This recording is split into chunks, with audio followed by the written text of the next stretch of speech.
우리에게 분명히 이야기하는 말씀이에요. 의인이 있고 이 땅에 또한 악인이 있다라고 두 가지로 나누어서 이야기를 합니다. 그 중간에 있으면 조금 마음 편할는지 모르지만 그러나 안타깝게도 중간은 없습니다. 계시록에도 말씀하시기를 너희가 찹든지 더웠든지 하라. 미지근하면 토에 내치리라. 오히려 미지근한 사람이 더 나쁜 것 같은데도 찬 사람이 그죠? 차든지 더웠든지 화끈하든지 할 때 차온 사람들이 더 문제가 심할 것 같은데 뜻밖에도 왜 미지근한 사람들에게는 오히려 더 토하여 내치리라. 무슨 이야기인 줄 아십니까? 다시 말해서 아예 악인이면 악인이든지 하나님을 말씀을 쫓는 선인이면 선인, 의인이 되려면 되는데 그 중간 힘그리한 삶을 사는 자는요 더 문제가 크다는. 다시 말하면 하나님 앞에서 의인의 모습으로 살아보려고 애쓰는 사람에게 오히려 더 장애가 되는 형의 사람이 있다라고 한다면 그는 차가운 사람이 아니라 오히려 미지근한 사람을 말합니다. 얼핏 보면 교회 잘 다니고 얼핏 보면 하나님 말씀대로 사는 사람 같고 얼핏 보면 직분도 있고 집 사고 건 사고 목 사고 전도 사고 얼핏 보면 분명히 교회 지도자인 것 같은데 또 다르게 보면 전혀 또 다른 모습이 있는 게 헷갈리는 겁니다. 야, 이거 어떤 사람이지? 이 사람은 하나님이 기뻐한 사람인가? 그렇지 않으면 도무지 이 사람은 하나님을 모른다 하는 사람도 아니요 도대체 헷갈리기 짝이 없는 사람이 있는 겁니다. 이 사람의 모습이 어떻게 보면 성경에서는 차든지 더욱든지 하지 못하는 미지근한 삶을 사는 사람을 가리켜서 오히려 토하여 내치리라라고 말합니다. 그러니 여러분, 저는 여러분의 믿음의 삶이요 아예 그냥 의인이 될 것 같으면 하나님께서 인정할 수 있는 화끈한 의인이 될 수 있도록 애쓰시는 여러분이 되기를 바랍니다. 기왕 예수를 믿을 바에는 제대로 화끈하게 믿든지 믿지 않으려면 아예 그냥 관둬버리든지 그게 좋지 않겠습니까? 그게 좋지 않겠습니까? 그래서 오늘 보면은요 너무 구구절절 아주 장문으로 건 32절에 다다르는 이런 긴 내용을 가지고 악인과 의인이 어떠하다라고 하는 것을 이야기를 하는데 솔로몬의 잠언이라고 시작을 합니다. 지혜로운 아들은 아비로 기쁘게 하거니와 미련한 아들은 어미의 근심이 된대.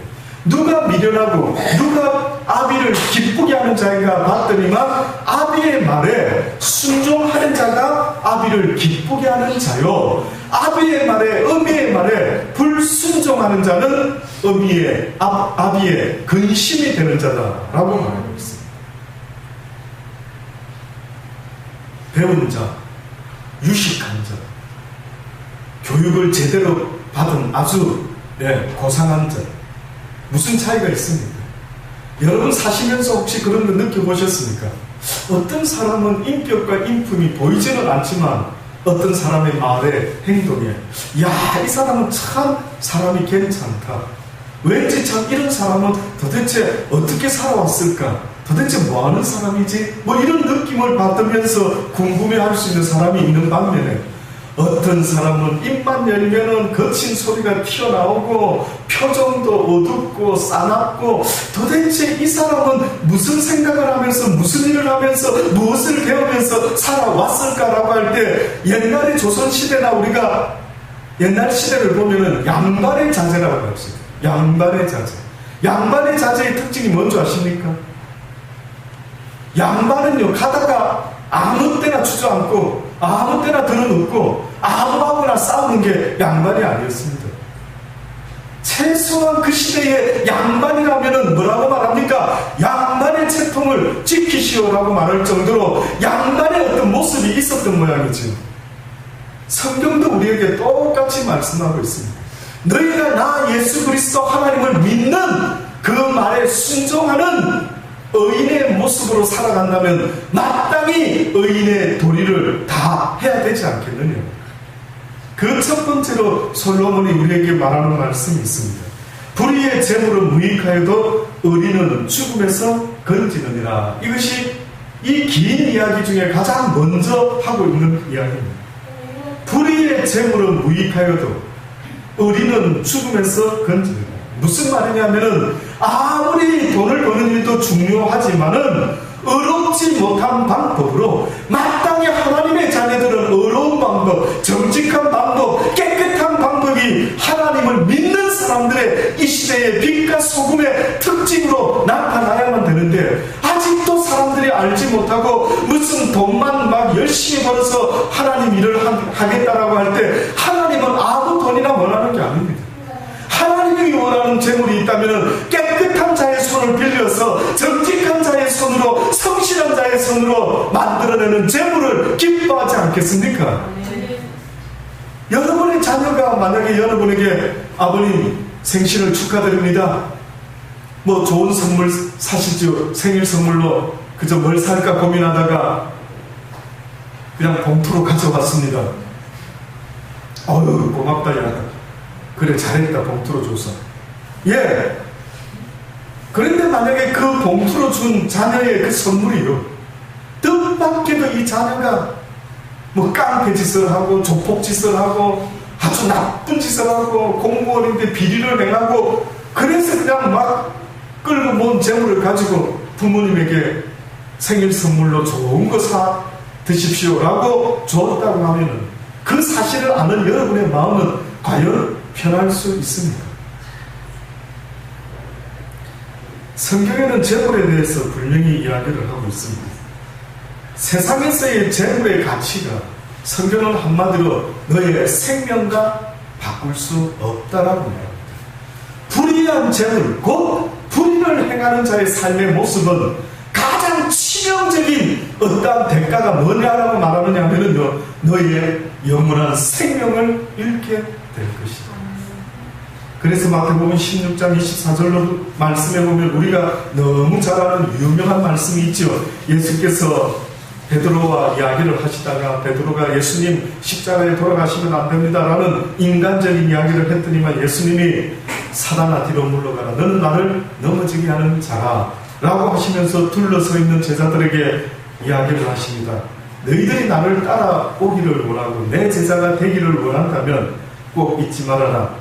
자기를 부인하고 자기 십자가를 지고 나를 쫓아야 될 것입니다. 그러시면서 이야기하신 말씀이 뭔 줄 아십니까? 누구든지 제 목숨을 구원코자 하면 잃을 것이요, 누구든지 나를 위하여 제 목숨을 잃으면은 찾으리라. 사람이 온 천하를 얻고도, 사람이 온 세상의 부귀 명예 권세 재물을 얻게 된다고 할지라도 자신의 생명을 잃어버리면 그 모든 재물이 무슨 유익이 있겠는가? 사람이 무엇을 주고 제 목숨과 바꿀 수가 있겠느냐? 그러니 누구든지 제 목숨을 구원코자 열심히 불의를 행하는 자는 오히려 그 목숨을 잃게 될 것이요, 누구든지 나를 위하여, 뜻밖에도 조건이 붙었습니다. 제 목숨을 비록 잃었다 할지라도 찾는 자가 있는데 그건 누구라고요? 누구를 위하여 목숨을 버리는 자라고요? 주님을 위하여 목숨을 잃어버리는 자, 버리는 자. 그러니 결국 무슨 이야기입니까? 사도 바울이 이야기하는 것처럼 너희가 이제는 살아갈 때에 너를 위하여 사는 자가 되지 말고 주를 위하여 사는 자가 되어라. 이제는 주님께서 너의 생명을 핏값으로 사셨으니 이제는 너의 생명이 너 것이 아니요 너를 위해서 살도록 허락된 것이 아니라 이제는 나를 위하여 살도록 허락이 되었느니라. 너 것이 아니다라는 말은 너의 삶의 목적이 너의 유익에 있었다고 한다면 이제는 어떻게 살아라는 겁니다. 그렇게 살면 안 된다. 나의 유익을 구하는 자가 되어라. 그게 뭘까요? 여러분은 지금 그렇게 주를 위해 살아가고 계십니까? 오늘도 주님의 일 때문에 고민하셨습니까? 오늘도 어떻게 하면 나를 통해서 주님의 사랑이 나타날 수 있을까? 주의 사랑이, 주의 영광이, 주님 기뻐하는 그 일들이 오늘도 나를 통해서 어떻게 하면 나타날 수 있을까? 그래서 사람을 대할 때마다 죽게 하듯 하는 마음으로 누군가를 대할 때마다 아무리 믿고 원수 같은 그러한 느낌이 있다 할지라도 그리 하지 아니하고, 그럼에도 불구하고 원수 같은 사람에게 오히려 그를 위하여 기도하며 그를 용서하며 얼만큼 애를 썼습니까? 그래서 여러분 혹시 드라마같이 누군가가 여러분 보고 나는 당신에게 그렇게 밉상스럽게 대했는데 왜 당신은 나를 늘 똑같이 대하십니까? 어째서 당신은 늘 변함없이 나에게 이렇게 친절하십니까? 나는 당신한테 그렇게 하지 않았는데 당신은 왜 나한테 늘 똑같은 그 모습으로 그렇게 대하십니까? 저도 똑같습니다. 그러나 제가 주님을 알고 나서 이제는 나를 위하여 사는 것이 아니라 주님을 위해 사는 것, 곧 그것이 내 형제를 사랑함으로, 내 이웃을 사랑함으로 나타나야만 된다는 걸 알았기 때문에 이제는 나를 위하여 사는 인생이 아니라 이제는 주를 위하여 살고자 하는 인생입니다 라고 혹시 고백 한번 해보셨습니까?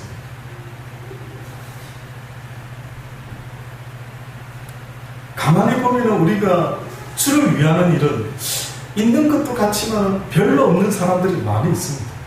겨우 교회에 다녀주는 것이 주를 위하는 것 같은 이런 착각을 할 수도 있겠지만, 그러나 하나님이 궁극적으로 원하는 것이 있다면 네가 날마다 나를 위하여 무엇을 할 것인가, 네가 네 육신의 남편과 아내를 위하여 어떻게 하면 내 남편을 기쁘게 할까, 어떻게 하면 내 아내를 기쁘게 한번 해볼까, 그런 적 있습니까? 왠지 남편이 기분이 좀 나빠 보이면 혹시 여러분 생각에 야, 내가 어떻게 하면은 오늘 직장에서 마치고 돌아오는 남편을 위하여 내가 어떻게 하면은 그 마음을 좀 어떻게 풀어줘 볼까 애써보신 적이 있습니까? 그때는 어떻게 하시는데요? 그때는 어떻게 하십니까? 좋아하는 거. 예, 좋아하는 음식, 청국장을 좋아한다면 보글보글 청국장을 끓여놓고 기다리든지, 아니면 보통 때보다 더 활짝 미소를 지으면서 좀 오바를 한번 해본다든지, 예, 하시겠죠? 야, 그때는 어쩌면 잘하십니까? 그때는 눈에 띄게 남편이 좀 힘이 없어 보이고 요즘 좀 기가 죽어 보이고 요즘 뭔가 좀 그래 보인다 싶을 때는 야, 어떻게 하면 남편을 기쁘게 해보지 하고 애를 쓰는 여러분의 모습을 돌아보면서 혹시 여러분이 야, 내가 이렇게 하면은 하나님이 기뻐하시지 않을까? 하나님이 아마 지금 나의 이 모습을 보면은 미소 짓지 않을까? 혹시 그렇게 생각하고 어떤 일을 해본 적이 있는지를 물어보는 것 아닙니까? 혹시 그런 생각하고 해보신 것도 있습니까?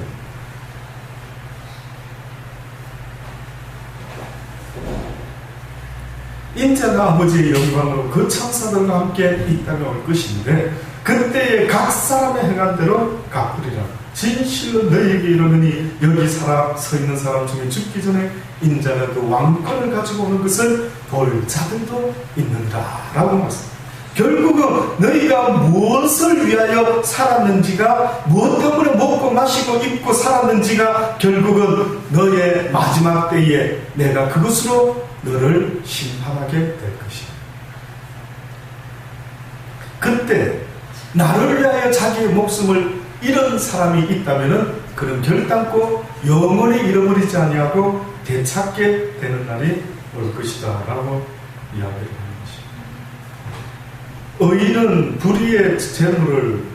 불의로 재물을 얻는 자가 아닌 것입니다. 의인은 보니까 의리라는 표현을 썼죠. 의리는 죽음에서 건지다. 무슨 말이냐면은 하나님 앞에서 의로운 자는 비록 죽음이 있을지라도 하나님은 그를 건질 것이다 라고 약속을 하고 있습니다. 신약 성경으로 넘어가면 의인과 악인이 어떠한가라고 신약 성경이 말하고 있습니다. 특별히 마태복음 23장 33절로 보면은 하나님께서는 대표적으로 누구를 악인으로 취급하고 계셨냐면은 바리새인과 서기관과 율법학자들을 아주 대표적인 악인으로 이야기합니다. 그들이 왜 악인으로 낙인이 찍혔을까? 뜻밖의 보면 그들이 하나님을 몰랐던 것이 아니고 하나님을 누구보다도 더 잘 알고 있었는데 안타깝게도 아는 만큼 전혀 하나님의 말씀대로 순종하지 못하고 살았던 모양입니다.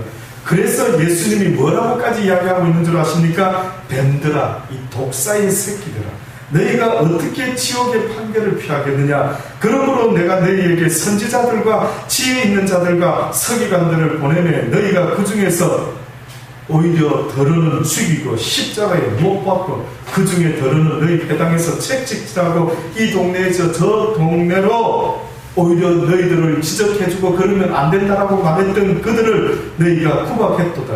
그러므로 예수님이 친히 의인을 말하는데 뭐라고 말했느냐 하면 그러므로 의인 아벨의 피로부터 성전과 제단 사이에서 너희가 죽인 바라가의 아들 사가라의 피까지 땅 위에서 흘린 의로운 피가 다 너희에게로 돌아가리라. 내가 진실로 너희에게 이르노니 이것이 다 이 세대에게 돌아가리라. 아벨을 갖다가 지금 예수님이 친히 어떤 자라고 이야기했습니까? 의인이다라고 말했어요.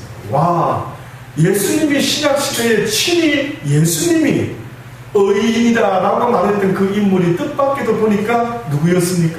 아벨이에요. 그럼 여러분이 아벨을 기억하십니까? 아벨은 어떤 사람입니까? 여러분은 아벨을 어떤 사람으로 기억하고 있습니까? 뭐 대단하게 한 게 뭐가 있죠, 아벨이? 예, 뜻밖에도 아벨의 어떤 모습 속에 하나님을 기쁘게 한 게 뭘까라고 보면은 늘 말씀드리지만 아벨이 당시에 하나님께 제사를 드리고 제물을 드리는데 무엇으로 제물을 드렸습니까? 곡식입니까? 짐승입니까?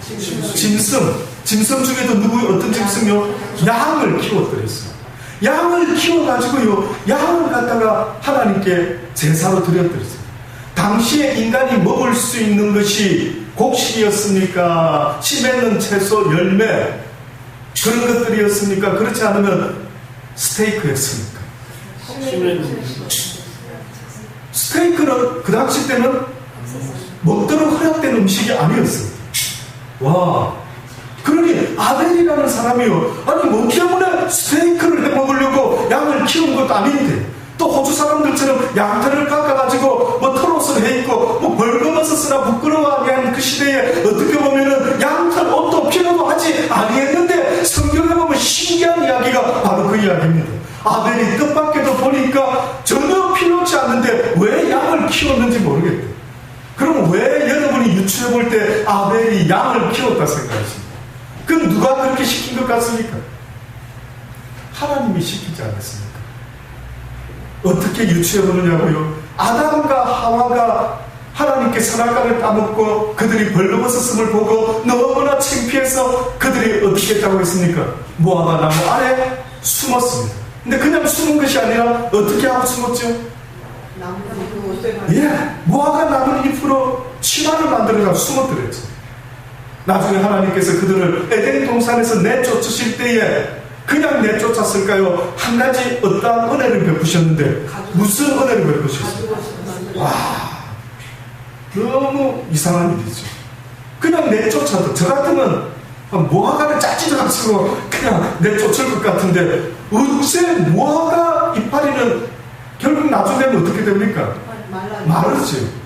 말라가지고 결국은 또 부끄러운 수치를 왠지 본능적으로 벌거벗고 있는 게 그전까지는 부끄럽지 않았는데 죄짓고 나니까 하나님의 말씀을 어기고 나니까 갑자기 그냥 벌거벗은 게 왜 이렇게 수치심이 들고 왜 이렇게 죄책감이 들고 왜 이렇게 부끄러운지 막 이러고 몸둘 바를 모르겠는 겁니다. 그런데 그 치마가 무화과 나무 잎으로 그나마 했는데도 불구하고 하나님께서 뜻밖에도 어느 짐승을 잡았는데 보니까 가죽으로, 그 짐승의 가죽으로 가죽 치마를 만들어서 내쫓았더라. 이게 성경에서 너무 신기한 이야기 중에 또 한 가지. 와, 이게 무슨 이야기지? 무슨 짐승이지? 나중에 알고 보니까 제가 생각해 볼 때 양인 것 같습니다. 양. 가장 귀한 것으로 하나님이 어떻게 보면 짐승 가운데 사단이는요, 어떤 짐승을 택해가지고 그가 아담과 하와를 유혹했습니까? 사단이 택한 짐승, 들짐승, 뱀이었습니다. 와, 사단은 무슨 어떤 점이 매력이 있어서 뱀을 택했을까? 여러분이 뱀을 쳐다보면 혹시 어떤 이미지가 드십니까? 뱀. 물론 여러분은 징그러워하지만 뱀을 또 좋아하는 분들도 있지 않습니까? 그래서 어떤 신학자는 그런 이야기까지 합니다. 아, 그때 아담과 하와가 우리 한국 사람만 같았으면 그 뱀이 왔을 때 그놈을 그냥 탁 잡아가지고 그냥 몸보신 할 텐데 아담과 하와가 한국 사람은 아니었던 거예요. 우리는 막 눈에 보이면 막 다치는 대로 요즘 산에 뭐 뱀 구경하기가 어렵답니다. 원체 막 뱀의 몸에 좋다 할 때 막 온 산에 막 뱀 사냥꾼들이 다니면서 막 너무 징그럽다고 하는데도 우리는 몸에 좋다면 징그러운 게 됐습니까? 그냥 막 뱀으로 온갖 걸 담아서 먹지 않습니다. 신기하게도 사단이는 가만히 어떤 놈을 택해서 내가 내 계획을 좀 이루어볼까 할 때 해필이면 아주 강경하고 정말 우리가 봐도 징그러 뭐 이런 뱀을 갖다가 딱 택해가지고 아담과 하와를 넘어뜨리는 데 썼지요. 그런데 하나님이 쓰신 동물이 뭘까라고 이렇게 유추를 해보니까 어떻게 보면 하나님은 양을 쓰셨던 걸까요? 왜 양을 쓰셨을까요? 하나님은 또 예수님을 가리켜서 뭐라고 말했습니까? 세상 죄를 지고 가는 어린 양을. 저는 우리 특히 막내나 우리 막내 보고는 그렇게 말합니다. 또 강아지. 강아지. 야, 강아지야. 너무 귀여울 뿐에 강아지라고 그래요. 근데 하나님은 아마 너무 귀여우시면은 야, 이 양아. 이렇게 부르신 게 아닌가 싶은 느낌이 들 정도로 우리는 똥강아지 뭐 이렇게 부르는데 세상 죄를 지고가는 나의 어린 양아. 이렇게 아마 불러주신 것 같습니다. 왜 양을 택했을까? 놀라운 비밀이 있습니다. 세상에서요, 놀라지 마십시오. 세상에서 인간이 목자가 되어서 이끌어주지 않으면 도무지 자연의 약육 강식인 이 자연의 법칙 속에서 아주 멸종되기에 가장 좋은 짐승이 있다면 그 짐승이 양입니다. 양은 늑대가 팍 갇히면요 왕막 하면서 어디로 갈지 몰라가지고 정신없이 뛰다가 낭떠러지가 있는데도 뛰어내린다. 신기하죠? 어느 정도로 미련하고 약하냐면요 파리가 이렇게 위 돌다가 양 코 안으로 이렇게 딱 자리 잡고 있다가 속으로 쑥 들어간답니다. 그래가지고 파리가 양 코 안에다가 애벌레를 낳는다. 와. 근데 이 양이 애벌레가 이제 자라면서 양의 이 뇌를 갉아먹으면서 이 속에 있는 피를 갉아먹으면서 자라가는데 그래도 어찌할 바를 모르고 그냥 하고 있다가 갑자기 어느 날 툭 썰어서 죽으면은 목자가 어머 이거 왜 죽었지 딱 보면은요 뜻밖에도 콧속으로 파리가 들어가가지고 그 안에다가 알을 까가지고 그래 죽어버립니다. 그래서 부지런한 목자는요 항상 그냥 풀만 먹이는 게 아니라 양 코에다가 기름을 바르죠. 파리 먹도록. 늑대로부터도 보호하지만은 파리로부터도 보호하기 위해서 양 코에다가 기름을 바르죠. 그러니까 양이라는 짐승은 여러분 볼 때에 만약에요 사자가 아프리카에 양이 있는데 사자가 양을 덮치려고 달려든다 한다면은 여러분 생각할 때 양이 도망갈 수 있는 확률이 한 몇 프로 될까요? 그러면 비교 한번 해보시렵니까? 사슴이 있다 하십시다. 사슴과 양이 있는데 사자가 달려들었을 때에 누가 살 수 있는 확률이 높을까요? 양일까요? 사슴일까요? 왜 사슴이 그렇습니까? 예. 그래도 사슴은 긴 다리와 빠른 다리가 있어가 으닥닥닥 도망을 가죠. 그럼 양은 뭐 어찌 살 것 같습니까? 그냥 막 달려오면 아이고 오늘 재수없이 죽는다. 그냥 엄매하고 죽어야 되는 게 양입니다. 와. 그런 양을 하필이면 하나님이 택하신 것 같습니다. 그래서 뜻밖에도 그 양을 희생시키심으로 오히려 양가죽으로 아담과 하와를 부끄러움을 가려주셨죠. 그 다음에 예수님은 자기 자신을 뭐라고 말씀합니까? 나는 선한 목자여 너희는 내 양이다. 그래서 베드로에게 마지막으로 네가 나를 사랑하느냐 네가 나를 사랑하느냐 물어보시고 나서 뭐 해라고요? 내 양을 쳐라. 내 양을 먹여라. 내 양을 쳐라. 그렇게 이야기를 했던 것입니다. 결국은 이 세상에서 하나님의 자녀의 모습은 도무지 이 세상을 살아갈 수 있는 힘과 능력이 전혀 없는 연약한 자라고 성경은 양으로 비유하고 있습니다. 맞습니다. 저는 하나님을 잘 모를 때는 웬만하면 내가 독하게 하면은 한번 살아볼 만하지, 나도 한번 성공해볼 만하지 라고, 때로는요 하나님을 잘 모를 때는 독하게 공부하면 내가 성공할 거야 라고 생각했습니다. 그런데 어느 날 하나님을 알고 나서 내가 하나님의 양이구나라는 걸 깨닫고 나니까 어느 순간부터 세상을 살아갈 힘이 없는 겁니다. 이것도 하지 마라 저것도 하지 마라 하니 도대체 내가 뭘 해야 먹고 살아가지? 거짓말하지 마라, 정직해라 그러지, 오리가지 하면 심리가주라 그러지, 한쪽 밥 맞으면 이쪽 밥도 들려줘라지, 오리가지 하면 심리뿐만 걷어달 속옷도 주라. 아니 도대체가 이게 무슨 말이지? 나보고 죽으라는 말인가? 어떻게 살아가지? 그때 주님이 말씀하는 거예요. 살기 어렵지? 예, 이런 식으로는 못 살 것 같습니다. 그러나 내 말에 순종하라. 먼저 나의 나라와 나의 의를 구하라. 그리하면 네가 걱정 근심하는 이 땅에서 필요로 하는 모든 것들을 나 목자가 너희들을 먹이고 입혀줄 것이다. 내가 너희의 목자니 너희를 돕지 않겠느냐?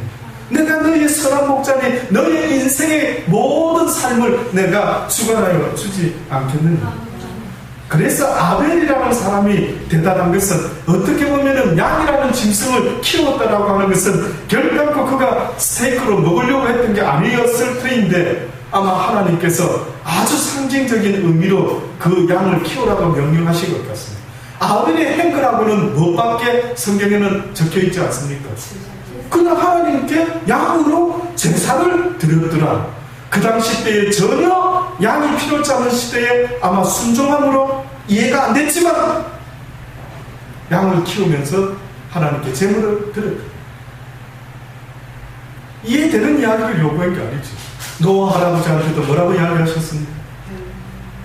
노아야 이 산에다가 뭘 지으라고요? 방주를 지어라. 이해되십니까? 저 같으면 아니 이 산에다가 바닷가 가까이다 지어야 되는데 아니 뭐 이런 명령이 다 있습니까? 도무지 이해하기 어려웠을 거예요. 아마 아벨과 똑같이 이해하기 어려웠을 텐데, 뜻밖에도 노아 할아버지는요 120년이라는 그 긴 세월 동안 산에다가 방주를 짓다 보니 사람들이 뭐라고 말했는지 아십니까? 어머나 저 할아버지 또라이 아니야? 또라이 아니야? 오늘 우리 시대에 하나님이 무엇을 명령했습니까? 예수 그리스도를 너의 주 너의 메시아로 구원자로 믿어라라고 합니다. 또 다시 말하면 이제 그의 입에서 나오는 그 메시지를 듣고 그의 말에 순종해라. 세상의 사람들과 똑같이 살지 말아라. 그가 하지 말라는 걸 하지 말아라. 그가 해라고 하는 것만 해라. 이것이 오늘 우리 시대의 노아나 아벨이 명령을 받았던 것처럼 우리가 지금 듣고 있는 명령이 그것 아닙니까? 하나님 이렇게 살면 세상 사람들이 나보고 저거 또라이 아니야? 저거 또라이 아니야? 저거 바보 아니야? 저거 바보 멍청이 아니야? 저거 어쩜 저런 어리숙하지? 아니 저렇게 양심껏 살아가지고 저거 장사해가지고 뭐 남는 게 있겠어? 아이고 저거 어떻게 먹고 살겠나 인생. 죄송하지만 제가 어렸을 때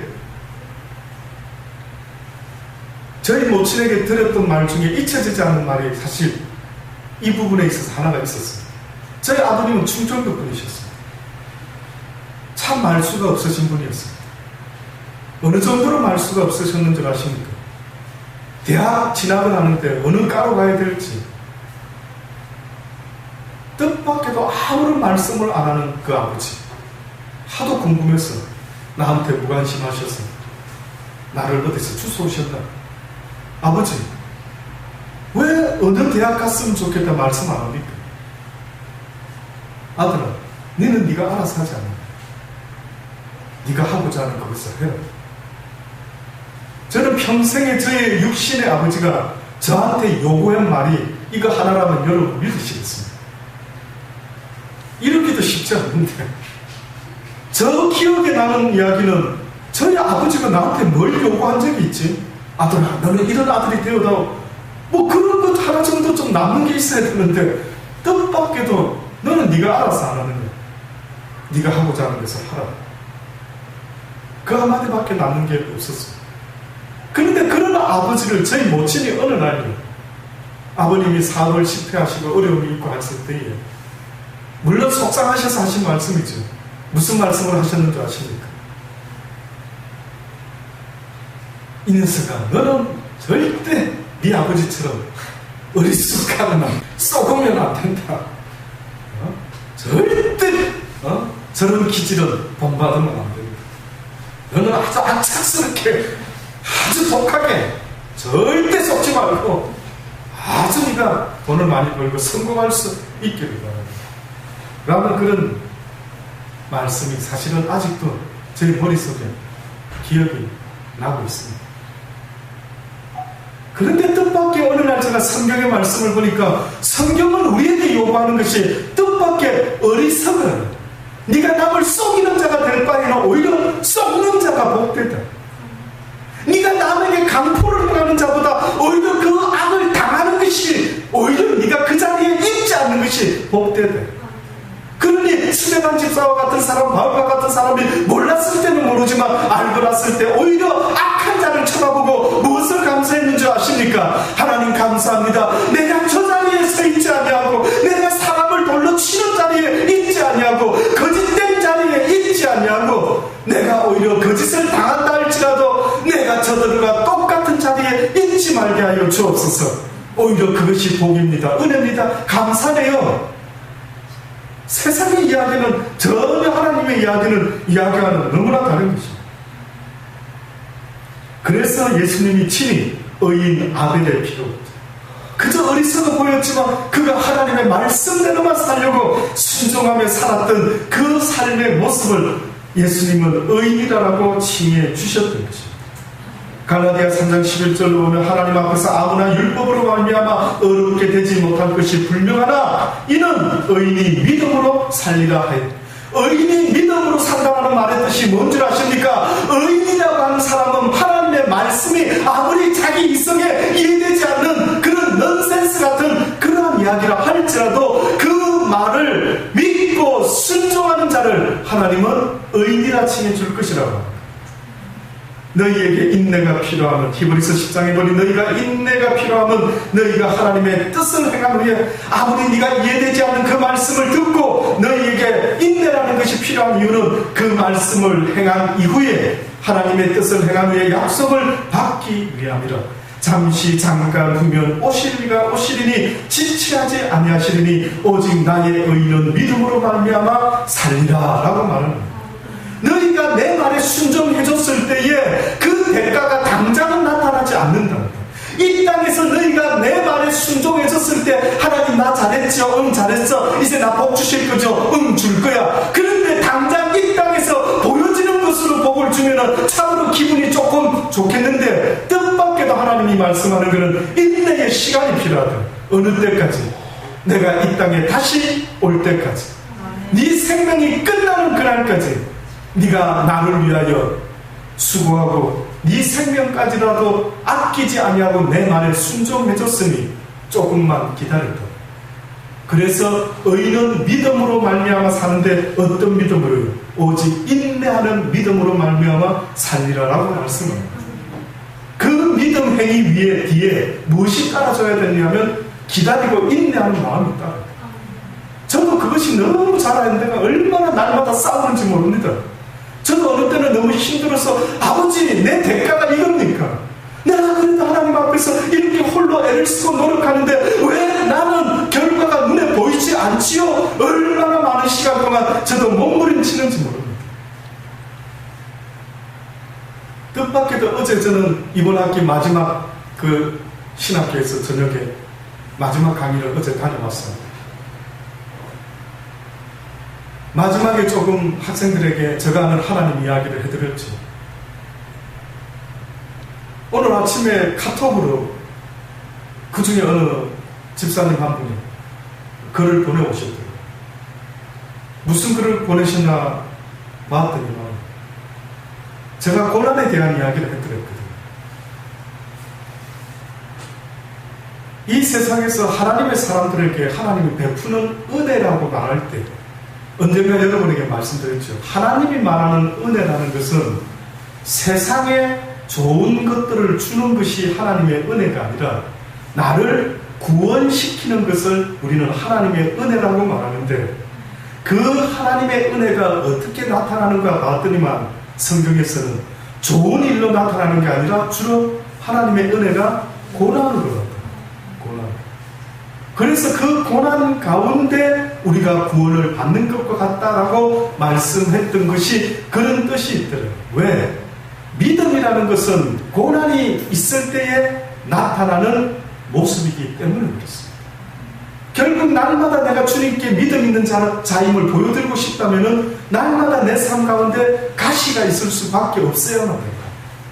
어렵고 힘든 그것이 곧 내가 하나님께 날마다 믿음을 가진 자의 모습을 보여드릴 수 있는 것입니다. 또다시 말하면 내가 믿음 있는 사람인지 믿음 없는 사람인지를 어떻게 알 수 있느냐고요. 내 인생에 어렵고 힘든 일이 있을 때마다 내가 어떻게 반응하느냐를 볼 때에 내가 비로소 믿음 있는 자인지 아닌지를 알 수가 있는 것입니다. 그래서 제가 이지선 양의 간증 이야기를 하면서 그 아가씨가, 그렇게 이뻤던 아가씨가 대학 4학년 때에 오빠가 학교에 와서 함께 점심을 먹고 차를 타고 집에 가다가 술 취한 자가 운전을 하다가 그냥 뒤에서 들어가다가 차가 얼마나 심하게 뒹굴었으면 차에 불이 나가지고 그 여대생이 온몸에 3도 화상을 입은, 피부에 반이 다 타버리고 이제 죽을 날만 기다려야 돼요. 그런데 그가 살아났어요. 몇 번의 수술로 막 얼굴이 막 피부를 떼서 이식시키고 또 이식시켜가지고 얼굴이 한마디로 말해서 괴물이 되고 말았어요. 그런데 그 30대의 아가씨가 뭐라고 고백하는 줄 아십니까?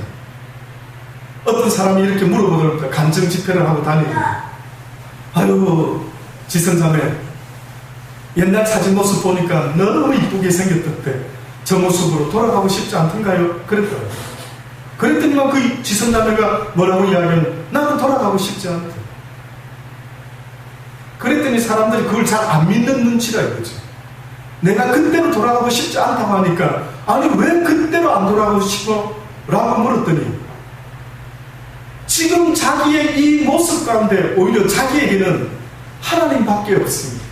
나에게 소망이라고는 이제는 주님을 전하는 이 일 말고 어떤 소망도 가지고 있지 못한 나, 지금 현재 나는 너무 불쌍한 인간으로 살다가 세상을 끝내야 되는 불쌍한 인생인데, 이런 내 인생이 불쌍하게 끝나지 않고 하나님을 더욱더 붙잡게 되고 하나님께 그나마 자기보다도 더 힘든 사람이 있을지 모르겠지만 힘든 자들의 위로가 되게 하시려고, 도무지 잘 나가는 목사님들의 잘생기시고 멋진 그런 큰 존경받는 목사님들의 설교를 통해서는 도무지 위로받지 못하는 수많은 힘들고 불쌍한 영혼들에게 나 같은 자가 아니면 도무지 위로하게 할 수 없었던지 하나님은 나를 이 모습으로 다시 만드셔서 나를 통하여 그들에게 하나님의 위로를 전하게 하셨으니 나는 예전으로 돌아가는 그 모습보다, 그래서 적당히 내 외모를 가꾸면서 살아가는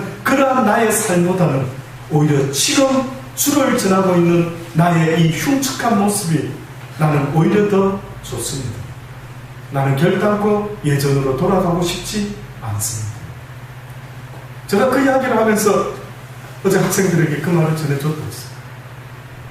그랬더니 어느 집사님이 보내는 내용에 보니까 자기가 요즘 너무 힘든 일들이 많아가지고 왜 하나님이 나를 사랑하신다면 이런 어렵고 힘든 환경을 허락하실까 하고 너무 괴로워했는데, 그런데 뜻밖에도 목사님 어제 저녁에 말씀을 들으면서 하나님이 나 때문에 목사님의 입을 통해서 그런 이야기를 듣게 하셨구나. 그날 저녁에 당장 가가지고 이지선 양의 그 간증을 찾아가지고 유튜브에서 들었습니다. 얼마나 다시 힘이 나는지요. 감사합니다 목사님, 감사합니다. 그런 감사의 메시지를 받아들였어요. 고난을 이길 수 있는 유일한 힘은 하나님의 말씀, 그 말씀에 순종하는 것 외에는 결단코 우리에게는 아무런 것이 없다라는 사실을 잊지 마세요. 고난을 이길 수 있는 유일한 무기, 주의 말씀으로 또 그 말씀에 순종할 수 있는, 죽으면 죽으리라고 하는 그 믿음이 아닌 것은 결단코 고난을 이길 수가 없는 것입니다.